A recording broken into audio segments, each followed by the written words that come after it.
মাননীয় স্পিকার, দীর্ঘদিন পর্যন্ত এই দেশে কোনো নির্বাচন হয় নাই। মানুষ তাদের পছন্দের প্রতিনিধি নির্বাচন করতে পারে নাই। জাতীয় নির্বাচন থেকে শুরু করে স্থানীয় পর্যায়ে নির্বাচন পর্যন্ত প্রত্যেকটি নির্বাচন ছিল কারচুপিপূর্ণ।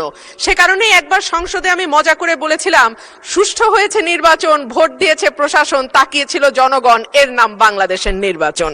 তো মাননীয় স্পিকার, সেই জায়গা থেকে ৩৬শে জুলাই আমাদের জীবনে আসলো, কয়েক লক্ষ মানুষ রাস্তায় নামলো, কয়েক হাজার মানুষ চিরতরে পঙ্গু হলো এবং প্রায় ১৫০০-এর উপর মানুষ তাদের জীবন দিল যাতে মানুষ তার ভোটের অধিকার আবারও ফিরে পায়। এবং আল্লাহর কাছে অশেষ শুকরিয়া মাননীয় স্পিকার, একটি অবাধ, সুষ্ঠু, নিরপেক্ষ নির্বাচনের মধ্যে দিয়ে ত্রয়োদশ জাতীয় সংসদ গঠিত হয়েছে এবং আমি এই সংসদে একজন স্বতন্ত্র প্রার্থী হিসেবে নির্বাচিত হয়েছি।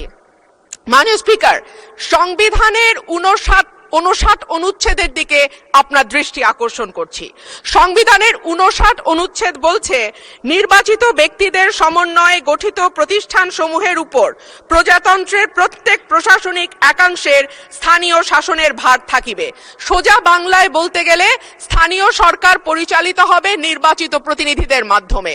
কিন্তু আমরা বিস্ময়ের সঙ্গে এবং দুঃখ নিয়ে লক্ষ্য করলাম, একটি নির্বাচিত সরকার ক্ষমতায় আসবার পরপরই স্থানীয় প্রশাসনগুলোতে প্রশাসক নিয়োগ করেছে।